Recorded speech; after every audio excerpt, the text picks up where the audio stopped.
As teorias conspiratórias que rondam os aplicativos de mensagens e as redes sociais começam a ameaçar a saúde pública.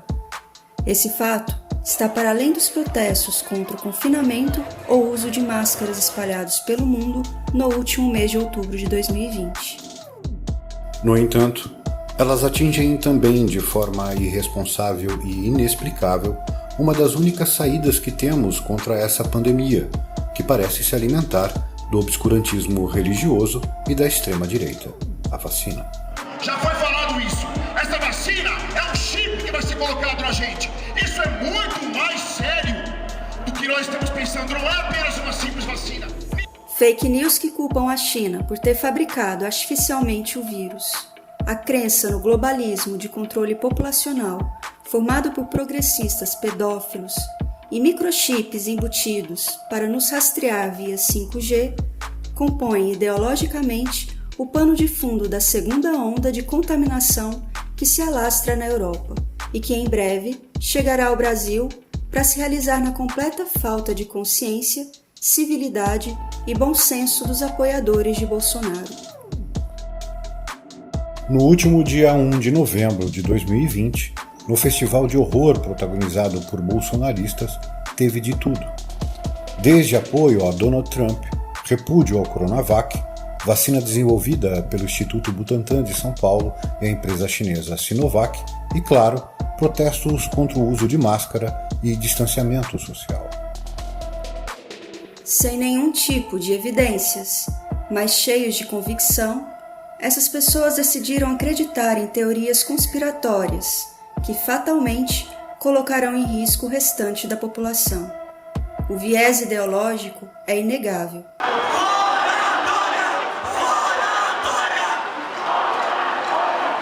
Grande parte do evento foi dedicado a ataques contra políticos que confrontaram Bolsonaro, apesar de terem sido eleitos com base em sua popularidade. Infelizmente, o Brasil não está sozinho nesses protestos. Enquanto a segunda onda de Covid-19 na Europa leva os governos a planejarem novos confinamentos, a Alemanha, na semana retrasada, abrigou o irônico Dia da Liberdade, em que conspiracionistas, opositores da vacinação e neonazistas se reuniram para protestar contra o uso de máscara e medidas de confinamento, acompanhados pela Itália, alguns dias atrás, Espanha, no mesmo final de semana que no Brasil, Londres, Paris e Melbourne, na Austrália. Em todas essas manifestações, ocorreram confrontos com as autoridades e tinham como motivação o negacionismo da urgência ou mesmo da necessidade de tais medidas. No entanto, o que não podíamos imaginar é que seria acrescentado a tudo isso o movimento anti-vacina. Essa vacina é um chip que vai ser colocado na gente. As causas históricas da desconfiança nas vacinas variam muito. Vão desde uma dúvida sincera sobre sua eficácia, medo de reações adversas, desconfiança sobre os interesses de indústrias e governos e até especulações sobre possíveis guerras biológicas. No entanto, as motivações políticas atuais têm a capacidade de juntar todas essas questões em uma só e encaixá-las em conspirações que claramente irão afetar a imunização da população mundial nas próximas gerações. Uma dessas teorias, que se encaixa dentro do chamado globalismo ou nova ordem mundial, preconiza que há um plano maquiavélico de controle populacional arquitetado pela elite mundial financeira, tanto para reduzir a quantidade de pessoas no mundo, quanto para purificar as que sobrarem através de eugenia.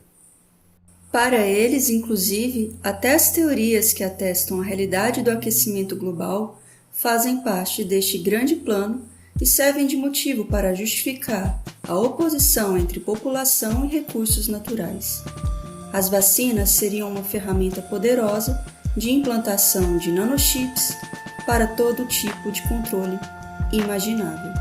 Curiosamente, ou paradoxalmente, A adesão do movimento anti-vacina ao conjunto dessas teorias conspiratórias vai em direção àquilo que eles dizem combater, ou seja, quanto menor for a imunização populacional, mais letais serão as próximas pandemias e mais haverá risco de voltar antigas doenças já erradicadas, causando mortes injustificadas em escala global. Ou essa tal elite é realmente muito inteligente, levando seus críticos a realizarem indiretamente o que desejam, ou os conspiracionistas são, de fato, o suprassumo da burrice humana. Obviamente, para se tapar o furo de uma teoria conspiratória, basta criar outra, ou seja, negar doenças, epidemias e pandemias, acusando os globalistas de fabricá-las ou de as inventarem. Tudo isso proporciona a blindagem necessária para reforçar a negação da necessidade de vacinação. De qualquer forma, a irracionalidade e irresponsabilidade dessas pessoas afetarão todos nós que discordamos dessa ideologia nefasta. Mas pior do que isso, afetará de forma devastadora as populações mais vulneráveis.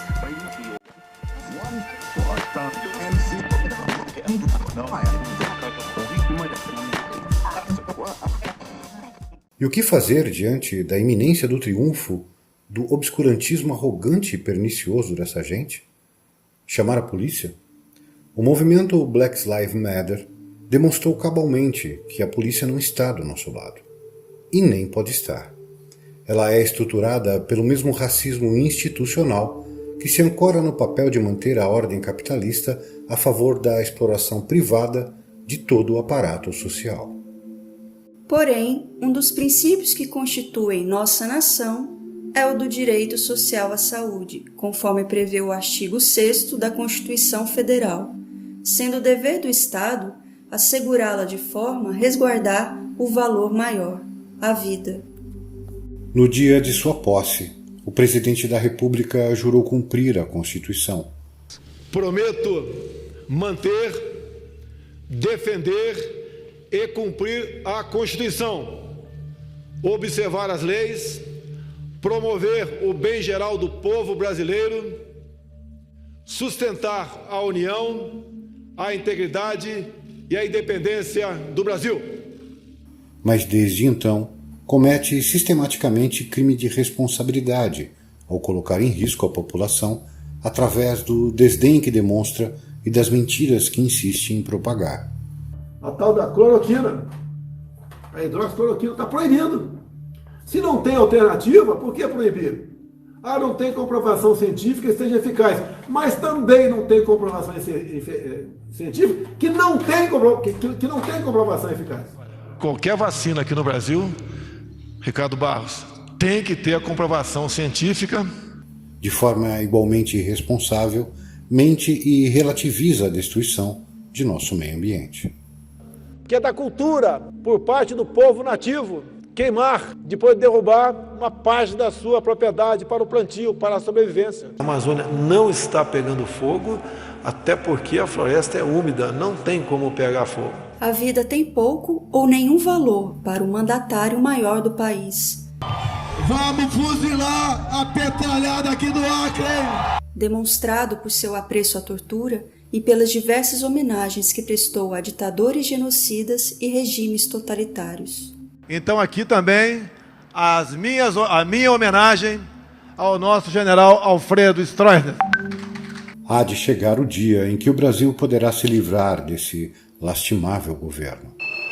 Mas eliminar o conjunto conspiratório de ideias mentirosas e perniciosas que o alçou ao poder levará tempo. Por isso, não só este canal, como seus parceiros e outros precisam de seu apoio e divulgação. É preciso que lutemos todos os dias contra os desmandos e irresponsabilidades de tudo que representa esse incompetente. As vacinas funcionam. Seu mecanismo não envolve, como muitos acreditam, a inoculação de vírus para combater o próprio vírus, mas uma versão inativa que aciona o trabalho dos anticorpos para criar imunidade caso o vírus verdadeiro se hospede na pessoa. Quanto mais pessoas tomam a vacina, menos transmissores haverá, proporcionando a erradicação do vírus. O Brasil tem um passado eficiente no que se refere à imunização em massa, erradicando a febre amarela urbana em 1942, a varíola em 1973 e a poliomielite em 1989, tendo controlado o sarampo, o tétano neonatal, as formas graves de tuberculose, a difteria, o tétano acidental e a coqueluche. Nosso PNI, Programa Nacional de Imunização, sempre foi referência mundial pela OPAS, Organização Pan-Americana de Saúde, órgão ligado à OMS. Se temos dúvidas e desconfianças por desconhecer os mecanismos envolvidos ou a responsabilidade de quem dá as ordens para que as coisas sejam feitas, nossa obrigação é exigir meios cada vez mais eficientes de controle popular sobre as ações do Estado e principalmente das empresas privadas envolvidas, formando comitês de autogestão, órgãos não governamentais e mostrando a força popular para a defesa de nossos próprios interesses. Até porque não parece ser alternativa viável a eleição nem de salvadores da pátria e tampouco a privatização do sistema de saúde, nos isolando e nos recusando a pensar coletivamente. Todos têm medo disso, pois é o modo anarquista de agir, com autonomia, responsabilidade coletiva e solidariedade. Teorias conspiratórias, religiosidade tóxica e um obscurantismo político insano estão colocando a população brasileira em risco e nos ameaçando com o retorno de doenças já extintas. Lutemos, sempre. Lutemos. Obrigada por assistir a esse vídeo. Conheça os canais parceiros do Gambiarra e se inscrevam. Contribua com o nosso Apoia-se e ajuda nosso trabalho a continuar.